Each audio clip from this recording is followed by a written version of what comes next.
Your arms going to get tired, aren't they?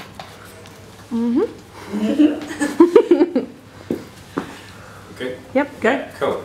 Awesome guys, thank you for joining and coming onto the podcast, being here today with Amanda Allen. We're doing your first returning guest of the show. Thank you for coming on. So yeah, today we just basically recap, rehash from what we were doing in the past and what we were talking about. Last time we did a pretty in-depth interview talking about everything of where you came from, how you evolved through CrossFit, and I guess this time I want to take a slightly different turn, kind of rehash and recap, see where you're at from last interview, which was, and I think a lot has changed during that time. Probably just waiting to give us, tell us about it. Tell us where are you at? We're keeping it real, guys. If you're watching this, if you're listening to this from an audio point of view, there's people here, so going off. Doors might be closing, and that's fine because that's real life. So, where's my phone? I'm not sure. My phone's on a silent. I'm not normally separated from it. iPhone? What you need? Oh, there we go. Okay. I'm good. Alright, okay. Alright, so it is, as of right now, regionals are coming up in 8 days, and you qualify. 8 days? 8 days? 7 days? 8 days. No, it's 11 sleeps. 11 sleep. Yes, there we go. Do you know from her diary? Oh no, okay, yeah. So I think it's maybe 8 days to maybe it's less than the first regional. Are we in the first regionals this year or not? First regionals, we're the second regionals. Second regional. First one's coming up, not this weekend. Yeah, so that's probably, yeah. The following weekend. So Yeah, 8 days for those poor guys who get to show us how it's done. Yeah. So qualified again, how do you feel about that? How was the Open this year? Oh, the Open was the most shit I've felt and performed since I started CrossFit, and in many respects on a daily basis I wanted to give up. Like I wasn't sure after the first week whether I would continue, like whether I would be able to, or that I wanted to, or there was any point to going another day, and I literally was just holding on to turn up to the gym and yeah, there you go, close that door. I was just, I was hanging on and I didn't really even know what for. I've just gone through a really bad patch. I talked about it quite a lot on social media recently about suffering depression and having a history with depression, but not having suffered for like the better part of 7 years, after about 5 years of really struggling, but probably a lot more years before that. But it just came back hard. It really slammed me, and that was a lot to do with time overseas, time away from Pepper, time out of my routine, bad foods. The States is, we're just so blessed here in Australia. Yeah, really, the food. But, it's just a lot of hype, time in the grid, a lot of travelling, too much travelling, got, monumentally sick. Like, it was just nuts, travelling everywhere, seminars, just burning the candle at every conceivable end, and the only choice I made was in going to the States, when I said yes to a lot of stuff, but not burning the candle at both ends by choice. And it's just how it is with me. That's where I fracture, and that's the result is depression. So I've really struggled with that since I got back from the States last November.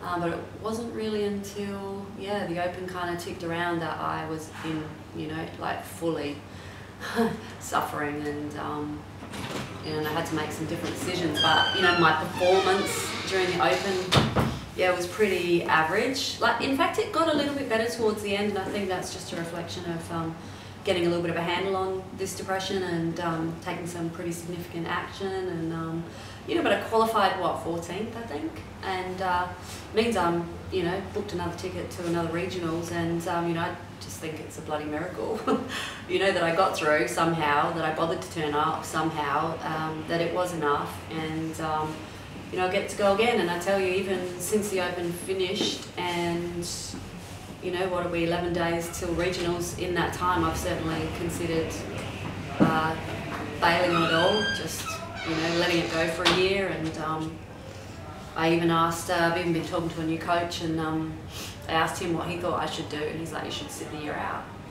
You should eat a lot of food, get a lot of sleep, and take the year off. And I did say to him I totally agreed with him, but I wasn't willing to do it. But so here we are, 11 days out, and I am heading off to my 5th regionals. And you know, like I'm a couple months off 45, so you know, none of that's good stuff. You know, it's not bad stuff. I have to remember. I don't feel 45, and I don't think about it a lot. But bottom line is, I still am. Yeah. Are you feeling better than you did at the start of the Open? Oh shit, yeah. Yeah. You look better. I am better, bloody hell, thank God. And yeah. you know, you get into that pit of despair, and you honestly don't think you can be better, and you never will be better, and you know, everything's just too hard and pointless and negative. And you know, I do a lot of eating. You know, when I'm not right, or I'm stressed, or I'm depressed, and you know, I've lost 3 kilos in the last 5 weeks, and probably a couple to go before regionals. But you know, there's an extra 5 kilos on my frame as well that I was trying to carry through the Open, which was just so much high volume body weight kind of work, you know, lightweight. So yeah, and I reached out for help. You know, got medication, so antidepressants, which I know in the past have worked for me, and you know, they don't artificially prop me, they just kind of bring my serotonin levels back to where they should be, you know, in a healthy person, and that took a couple of weeks to kick in. And you did ask me whether it was okay to ask me about you know, leaving CrossFit Adelaide and you know, those sort of decisions. And yeah, you know, that was part of the decision making, was it was really time to move on. And you know, I mean, you could go into all the kind of nitty gritty of it, which is just a pointless exercise, but you know, it really was just time. I'd done 4 years inside those 4 walls, sitting on that same assault bike, staring at that same wall, surrounded by the same people, and you know, with the same coach. And you know, there just reaches a point where like that wasn't constantly varied for me anymore, do you know? Like, and that's what CrossFit is. It's constantly varied, and you know, it's just time. It's just time to explore something else. And you know, it's never easy. I tell you, I've just felt so. You know, like it's like a betrayal, you know, when you leave. But you know, it wasn't about that. You know, even when I spoke to Ben, I said, look, I'm suffering. I'm not enjoying one day. I'm not going to make it through the Open. Like, I just need to leave. And you know, maybe people have expectations of me. Maybe you know, I sort of felt like there was pressure or expectation and competitiveness there. But also, you know, I was in a state of depression. Who knows what's real and what's not? But what was real inside of me was what was real, and I you know, just needed to you know, just step out of it and go and play if I felt like it. You know, to nobody's program, no expectations. You know, and just see what happens. And you know, I pretty much left CrossFit Adelaide on Wednesday and turned up to CrossFit Fallen on Wednesday, you know, that same day, and just picked up my bag and, you know, just tried something different. And, you know, Jenny Kemp also she's been at the Games twice now as a master, and she was a long time CrossFit Adelaide, and she also made the move to CrossFit Fallen, and she was just loving it. You know, she's having so much fun, and I just wanted what she seemed to be enjoying, and so I just kind of followed her there. And you know, it just seemed right for no other reason than it just seemed right. Like, I didn't do you know, an analysis of who has what, where, or whatever around Adelaide, because you know, we're here at CrossFit Mode tonight, and you know, I could have easily come here, but you know, these guys are amazing to me. Their facilities are fantastic, but you know, I have been training out of here anyway, so that kind of hasn't changed. But you know, it just felt right to embrace Fallen. Yeah. What about it is it specifically about Fallen that really attracted you? Was it what Jenny was enjoying, or? Yeah, look, I mean, Jenny, you know, kept telling me that she was having a ball, and you know, actually, you're sighing. She was just having fun, you know, doing her classes and actually making incredible improvements. And you know, I knew JD a little bit, not a lot, and Dylan as well. You know, I really respected them and the work that they're in, and that they have a lot of, you know, like armed services, you know, police and military, and you know, kind of starries, like all of that sort of stuff there. And I love the, you know, all of that camaraderie, and that, you know, the honour and loyalty and pride and all that kind of stuff. Like, I really valued those attributes. So I was, you know, that really appealed to me. I just love that work ethic, and that's how it's been for me. That's what I found there, and you know, it's just been fun and encouraging and supportive, and it's not competitive, it's not elite in any way or elitist, you know, it just doesn't have that vibe. And you know, I needed a real break from it, and I think for me anyway, like I need to have fun. You know, if I'm having fun, I will smash myself. I will go to the end. I don't need somebody competing against me, training with me. You know, during training, I don't need it. And I think over time that may have worn me down a little bit at CrossFit Adelaide. And the environment, it's just that I can't exist in one every day. And you know, it's just it's mostly like your weekend warriors. You know, keeping fit and doing CrossFit because I really like it at Fallen, and I don't know, I seem to been really responding to that. And also, you know, my 68-year-old mum's just stepped up, and that was my Christmas gift to her. It's like, come and do CrossFit.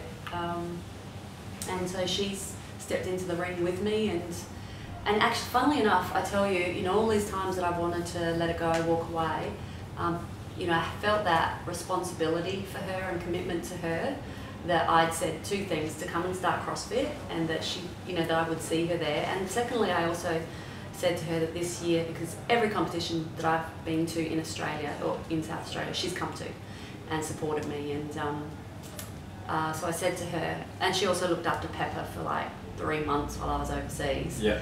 So I said to her, I'll take her to the CrossFit Games this year. Yeah.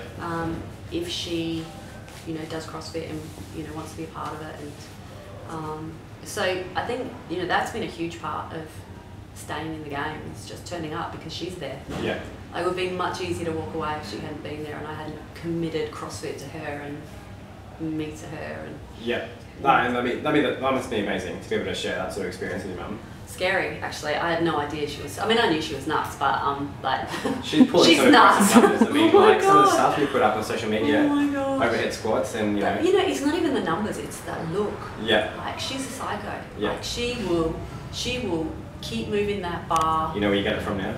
Yeah, to her own death. You know, she will keep going, and I just watch her with great fear and admiration, and knowing that I came from that. Yeah. Yeah, she says she came from me, but yeah, no, you know the right answer. Crazy. Now let's touch on a subject that you mentioned before, which was a culture of elitism within CrossFit gyms. And now a lot of people listening to the show tend to be gym owners, so that's something that can happen in boxes. And I think it's dangerous when it happens because it can take away from why people love CrossFit, which is that fact that you walk into a box that first day and you start having fun, you meet people that you want to high five. Yeah. You get too competitive with it, and the fun, it's gone. You just find yourself in a dark room, 4 walls. Yeah. Look, it's really a really interesting topic, and I guess my move and, you know, my openness about my feelings and thoughts on social media, on my Facebook page, because I've been doing a diary every day, like this is what's going on in this athlete's body and head. But as a result, this sort of stuff is up within my, you know, within my community that I reach, but also within my community of athletes that I have all over the world. And these are female athletes because I work with women. The subject's been coming up more and more, and you know, it doesn't matter where it is, South Australia, Australia, you know, the United States, it exists, and it really pains people, you know, and they persevere, and eventually they don't enjoy what they loved at the start, and they feel left out, and it's just like being in a schoolyard. And I tell you, like, I'm so glad to have left school behind, because that's just such a shit. But, you know, and you know, I find that really interesting because I find that the CrossFit community, at times, depending on what side you want to look at it from, you know, at times does feel like it's a popularity contest, and you get a lot of that. How do you maintain yourself out of that? I don't really participate in it anyway, so I just do my own thing, and everyone responds to people, like you respond to people. And I mean, I guess if you're super elitist and ego-driven and all that stuff, you're going to be attracted to that kind of people and that kind of culture and that kind of environment, and you'll hang around. But I don't respond to it very well. And I mean, I'm in the gym. I want to have fun, and I want to be the best that I can be. But I just find elitism and ego quite just negative. Over time, it's a negative experience. But you know, CrossFit began, and what's wonderful about CrossFit is the community. You know, this incredible community of support where you're cheering the last person. And I've certainly found it at CrossFit Fallen, but I just don't respond to Yeah. that elitism well. So I don't warm to it. Yeah. You know, like most people who are kind of elitists don't really like me that much anyway. So Yeah. it's kind of a good arrangement. Yeah. You know. Yeah. Now, what do you think is interesting about the gym that you know, Dylan and JD have created? I mean, I know them both personally, and I really liked them when I first met them, and I think, you know, the gym's probably just a reflection of them as people. But what do you think? What makes some gyms so approachable in other places? It all comes down to the personality of the people who own the box. That's it. Like, you create the culture. That's it. The individual who owns it. End of story. So if you wanna find out whether you want to go to a gym or not, like, just go meet the person. Like James here, unbelievable. Like the nicest, most generous, Humble human being. guy ever, you know. And that's what he's created here. And you know, and everywhere's like that. You know, Dylan and JD are just really good guys. You know, they're just straight. Yeah. You know, they're hardworking, they're really loyal, and that's the kind of environment they've created, and it's the same all over the world. Yeah. You know, when I was at CrossFit Milford in the States, you know, again, Jason Layden, who was my coach on grid and the owner at CrossFit Milford, like exactly the same, like a really generous guy, really knowledgeable, really real family guy as well, young family, like totally committed to all of his athletes, his business, his family. Like, he absolutely makes time for it all, and his you know, his box is just a joyful place to be. You know, it has such a strong community feel, and it also had that family element, which I have not experienced before, and you know, and so it goes. Yeah. Yeah. No, very cool. Specifically, now let's talk technically. What did you think of the Open this year? It was very different to other years. I guess not really. I know you don't care what comes out of the hopper. You tend to be ready for it all. But what did you think? Well, I guess I was expecting, you know, because they were promising a harder regionals and reduced numbers, and they'd added scaled to the Open categories. I just expected it to be harder, heavier. But it was pretty much the same as it has always been. You know, very, very light weights, very high repetition, and you know, we'll always favour. Like, I just looked at it and went, well, it doesn't weed out the people who are really strong. Like, and for guys as well, you know, anyone who's like a big, strong guy who could do well at a big, heavy regionals may be disadvantaged in an Open. But then they say, but you know, your Rich Fronings and Jason Kalipas and Sam Briggses and all those guys, all the top ones always end up on the top no matter what you throw at them. So, I mean, that's all legitimate. I guess I just hope for what I want, as we all do. Yeah. So, you know, it's just it's the legitimate first step, and you just got to have all tools, you know, in your little toolkit. You've got to have everything required to reach the top. So. Yeah. Now, you've just you had a coach. You were in coaches for a while. Are you still coachless, or you have a coach? For the last few years, it's probably for the last at least two and a half years, I've been a bitser. Yeah. A bit of Ben's programming, a bit of my own, a bit from Sean Lind. Yeah, that's basically it. And I got a little bit of specialist Olympic lifting coaching from Max Del Santo, and that was absolutely wonderful. And so it has been a whole lot of bitser for quite a while, and that's been fine. And then these last few months has been totally me. Yeah. And I've been happy with that, like just intuitively doing what I feel I need to do on a daily basis. And doing that, like, I make shit up. Like, I'm on the airdyne, and I start to warm up, and then I get a feel for what I think I'm going to do that day, and then I'm like, oh yeah, but then I can make it really bad like that, and I just get excited. Like, I don't have to do it, I just created this madness. Yeah. So off I go and do it, and then I wonder, ooh, you know, maybe I shouldn't have come up with this, but now I've committed, I've got to go do it. You're finding it fun to do it that way? Yeah, that's right. But also, you know, this period of the last 6 months, especially, like when I got home from the States, like, I was good for sleeping. That's it. Like, I spent more days sleeping, more hours sleeping during the day than I did training. You know, I've never had a period of time like this. Well, not in the last 4.5 years of CrossFit, or even before that, with triathlon and canoeing and stuff. But and there's been a lot more rest days, and like I had 2 days off last weekend. Like, Sunday, Monday, totally off. It's just like, that's all I can do is respond to my body. So it's taken some getting used to. because it's not how I'm built. I just want to go out and train hard and recover hard, and that's it. But my body won't let me. My mind, my depression, my emotional state won't let me. I absolutely have to sleep to get well. Yeah. You know, I have to eat so clean. I have to be so mindful of everything that recovers me and heals me. So it's a totally different landscape, my prep this year, like really. Yeah. Because even my 3.5 months in the States, I had some good training days, and then, I mean, you know, on grid, it was, you know, we just did so much travelling. We finished, we travelled like, I don't know, 18 hours to one grid match, played, finished at 11, got to bed around 12, we're up at 4, spent another 12 hours in airports. I don't even know how many airports or how many planes, and then cars to get to the next grid match that was then the next night. You know, it's just that sort of stuff is absolutely filthy. That doesn't create optimal anything. Yeah. And, you know, maybe when you're young, you don't care, you know, eat some bacon and donuts and Pop-Tarts and shit, and, you know, get 4 hours sleep and it doesn't matter. But for me, like, my whole world falls apart. So I came back pretty fat and pretty depressed, and and it didn't get better. Now, before we were talking about your, you know, how you've been dealing with depression, and it's something that I think is common with people.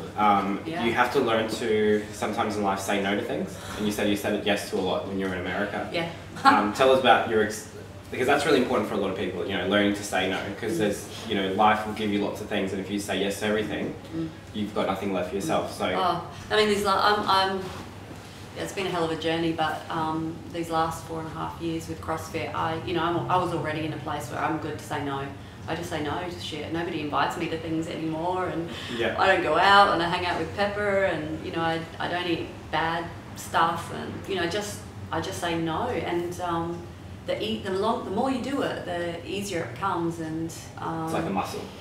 Yeah, and people stop trying to push you around once they know you're committed. Like, but that transition is always the hardest, especially because most people have set themselves up for it.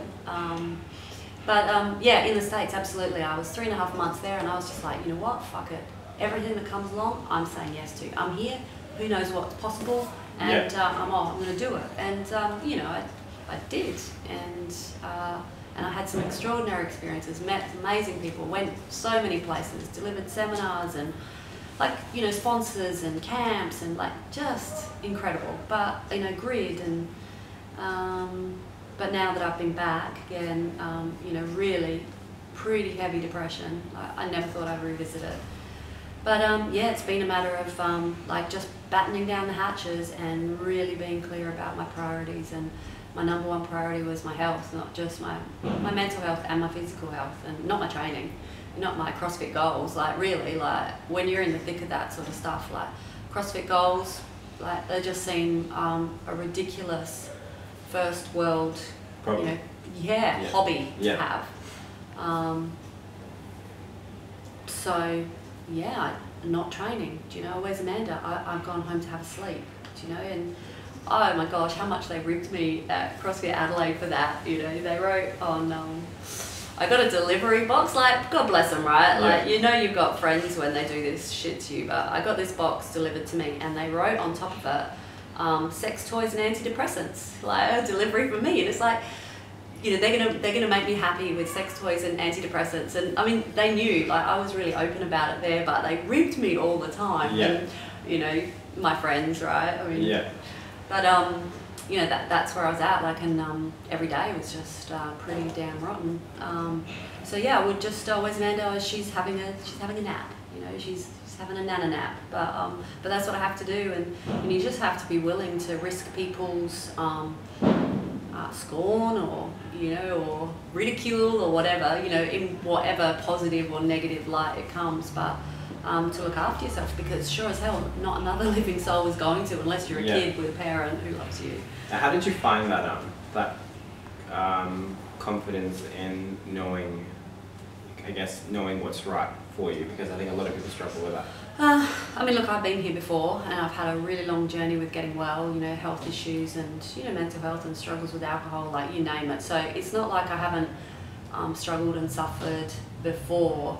And there's like every self-help book, read, underlined, just constantly searching for answers. So like there's a lot of stuff already in me that I had to call on. But I tell you, I mean, that's what I wondered this time round, is like, what the hell do people do who don't know, who haven't been here before, who think there's something wrong with them, that they don't seek medical help because they think it's cheating, or you're a failure, or there's something even more wrong with you if you go on medication. Yeah. Like something artificial will happen to you, and it's just not the case. And actually it took me probably 10 years from when I wondered. I was too ashamed to ask my dad, who was a pharmacist, whether I should be on antidepressants, because I didn't want to tell him I was depressed. And I was also an athlete, and I thought that would be cheating, if I was an athlete on antidepressants. And so I just suffered on, and sort of forgot about depression and antidepressants as an option. Just began to eat and drink, and really believed that I was something terribly wrong with me. And there was, but it wasn't what I thought. Yeah. I wasn't a faulty human being. I just needed some help. But you just got to reach out. And the hardest thing about those sorts of experiences is that you're the only one who can. You're the only one who can reach out and keep. It's like literally in a pit, and there's a rope, and you are the only one, exhausted and battered as you are by depression.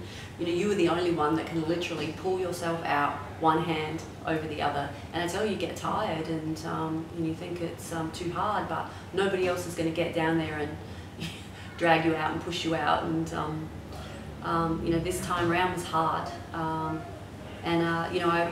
I reached out on social media. I was really open about where I was at, and the outpouring of support and recognition, and that others suffer equally. And I was so grateful that I'd actually been open about it, because I can look like a machine. Won 2 CrossFit Games Masters titles, and been to the games as an individual once, and I do literally look like I'm a machine, and everything's all the ducks are lined up in a row. But the truth is, I'm human, same as everybody else, and we all suffer, and we all actually have to be active in supporting ourselves out of the hellhole, whatever it is. And for me, I knew I had to go on antidepressants. I do all the things that I'm supposed to do, get enough sleep, exercise. That's one of the things you're always prescribed. I hydrated, on all the green stuff, quality foods, predominantly tends to be a paleo diet, and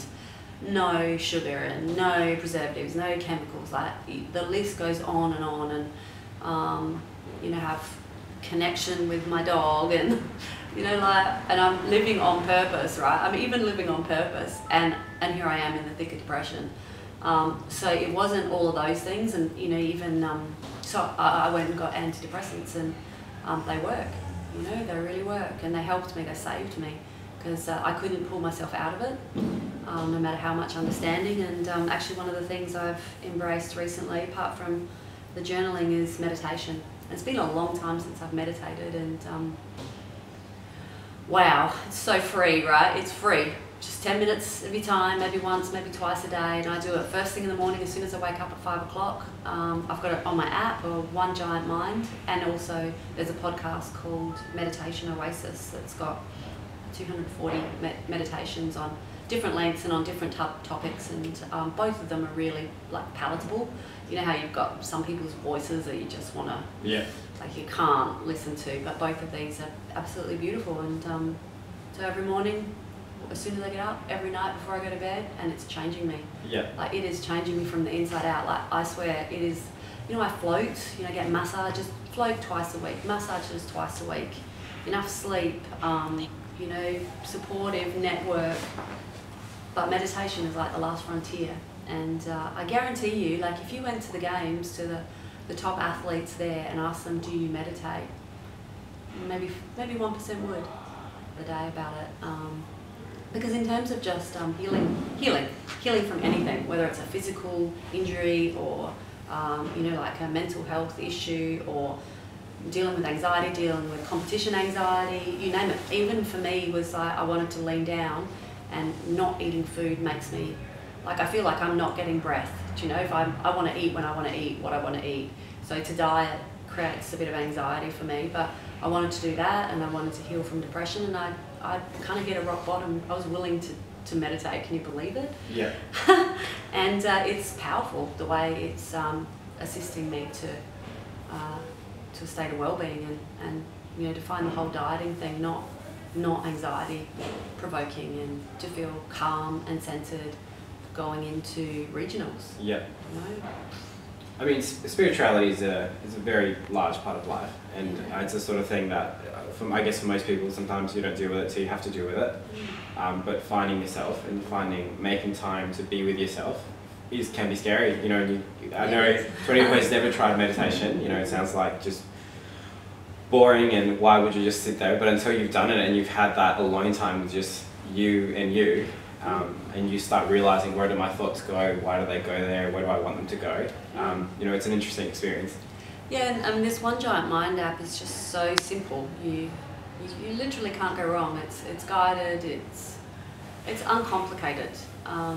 You don't actually have to do anything but sit there and close your eyes and listen. That's it. Breathe, and let stuff go. Like, you know, it's just, a thing is what it is. No more, no less. And you know, it still floors me that something so simple, like 10 minutes of sitting still with my eyes closed, literally just breathing. Nothing more profound than that. No connection with God, or, you know, like the Buddha or whatever. Like, there's none of that. It's just 10 minutes of stillness, and like, the rewards are extraordinary. And it's almost silly how powerful it is for what is required of you. And I think a lot of this just goes back to making the time for yourself in life. And you know, we get so busy doing everything else. You know, we get so busy just, it's almost like we want to avoid being with ourselves, you know. Totally. If you look down like everything that we do on a day-to-day basis, you know, you make time for all these physical things and other people and jobs and goals, but it's, you know, and that's what I mean by the spiritual side. Like, you have to go past all of that, you know, and see, okay, like, where am I at my whatever you want to call it, you know? Yeah, it's stillness. Yeah, people are terrified of it. But, you know, sort of all of the things that we desire most deeply are there in that stillness. Yeah, yeah. And, you know, I mean, a lot of happiness can be found through there.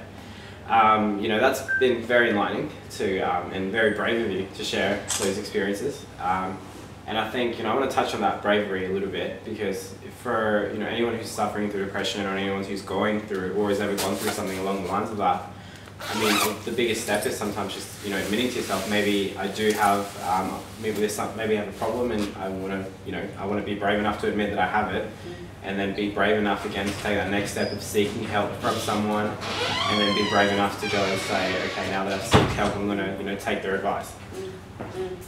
Yeah, it does take bravery to speak up, but I mean, the more people who speak out, honestly, the easier it is. I cannot tell you how many messages, private messages, let alone the Facebook just posts that I've received in response to, or an article I wrote recently on depression, but also, you know, my posts just discussing my experiences and my battles and my journey right now with depression this period.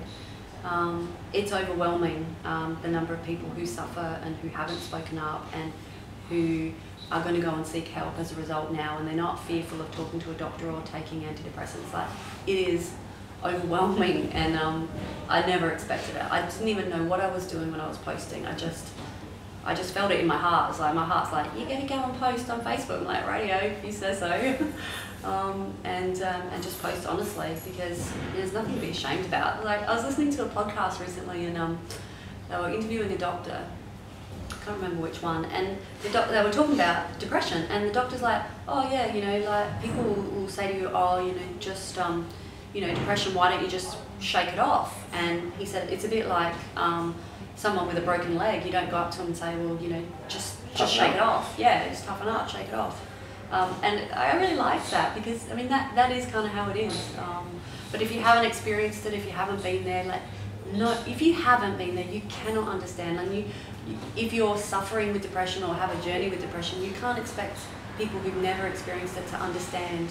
They can't. They just can't understand the depths and the impact. They can't. You know, it's that simple. And as much as they might try, it's just not for them to be there to understand for you. Yeah. No, I do understand that, and I think it's one of those things where you have to just accept that there's things in life that you just haven't gone through, and if you're going through it, I think that analogy that you gave is very, I think that's powerful, because it is something, there's something inside you that's broken and needs healing, and needs repairing, and needs a process of it takes time. Totally. A question, we're going to try and wrap it up. If you could go back in time, or if you could go back in time, if you could go into the future and see yourself now, what's one thing that you tell yourself, kind of in hindsight, that you shouldn't have done in your life so far? So that's a I've often thought those sorts of things. Is there anything that I wouldn't have done? No, honestly. Yeah. Like, there are no mistakes. Like, honestly, that's what I believe. And as shit as some things seem, they never are. Like, everything is just part of your growth and development. Like, it's just how it's supposed to be. Like, I think I get bumped along my journey by stuff. It's like a pinball machine. It's like, boom, the universe is like, no, you've got to go that way. It's like, really? Because I was going that way. They're like, nah. But I don't really like going that way. It's too bad. You know? Like, I just have to trust. That is it. Like, and the more I can trust and accept, the more quickly, the smoother the ride will be. But, I'll go to the death. Like, I'm a bit like, the way I do CrossFit is a bit like the way I hold on to how things are and how I manage change. It's like, I just go to, I'll fight tooth and nail to the death, not to change. It's like, I've got this planned. So it makes that process, that transition from one direction to another, quite painful, but it's just how it is. Yeah, it's just how it is. For the rest of the year, what's the big plan? 11 sleeps, that's the only plan. Yeah. There's some, the final workouts were released yesterday. It looks like some monumentally hardcore regionals. Sensational. What do you think of it? Well, I think last year, if you'd asked me, I would have said there are 2 workouts that were good for me and the rest weren't. And this year I look at it and I think there are 2 workouts that aren't great for me and the rest are pretty damn solid. So what the hell that means in the wash out, at the end of regionals, who knows? But for all of the shit and all of the struggles and, almost giving up so many times this year, I'm heading in the best possible state I could possibly hope to be in. Not prepared the way I would want to be, but in a different space altogether. And it might sound really weird, but this year it's like I've had to call on a different energy, like a feminine energy, because I've just been like just bashing all the masculine energy I've got, and I think I have to find a better balance. So I think that's what's happening, and it could prove to be a better outcome for me than ever before. Like backing off the volume, getting the recovery I need. Being gentle with myself, meditating, it could be incredible, and some gnarly workouts, and I literally can't wait, like I am now, like a kid in a candy shop or whatever. I want to see, and that's for me, that is the best thing. Like, when I want to see what the outcome's going to be, like, I can't wait to see what happens. That's the best. It's like, can't wait to do it till I see what happens. I'm actually not even trying to do it, but I keep seeing myself on the podium, like heading to Carson as an individual. I keep seeing myself on that podium with one of those fucking proven t-shirts. That's all I wanted, really, just proven. That's very cool. But, like, at the end of the day, honestly, what a hell of a journey this year's been. And, I'm talking to a new coach in the States, and I'm really, really impressed by this guy and so excited, and had a few Skype calls with him, and he's a rare individual, and I'm committed to him for 2016, and he's sort of mentoring me at the moment a little bit by remote, a little bit unconventionally, both for him and for me, just to sort of support me. And can we name who that is? And Max L. Haag. He's based in the States, and he'll be my coach at games, whether I'm masters or individual. He'll be present. So we get the opportunity to actually work together and meet each other. Yeah, But, very cool. yeah, very, very excited about that. Awesome. Well, we're very excited for the year ahead for you, Amanda, and we'll see you at Carson, whether it's at Masters or individual. Yeah, exactly. Watch this space. Yeah. Anyone that you want to, any sponsors or where can people follow you, and who are your sponsors? Yeah. So the best place for me is Amanda Allen CrossFit Athlete, but I also have a website, amandaallen.com.au. Have an amazing group of sponsors who support me in so many ways. They're like a family. So Justin Otherward, who do the grips, and Professional Way, who just love them to death and their products, and RX Smart Gear ropes. Yeah. Really, really good for me, and CrossFix, hands. Just amazing. I've got these great Exo Sleeve sponsor from the States, actually Miami. They do the cutest knee sleeves you've ever seen. Oh, cool. And then I've got like Bulletproof Coffee and Barbells for Boobs are just I'm an ambassador for them, and they're doing extraordinary work for women all over the world, supporting them with the costs of breast cancer. And Yeah. Please, gosh, let me have covered everybody. Yeah, very cool. I need a tattoo to my hand. Yeah, no, it's quite a large. It's a real privilege to be supported by so many. Yeah, no, all good. All right, guys, thank you for listening. Take care and peace. Pepper, say goodbye.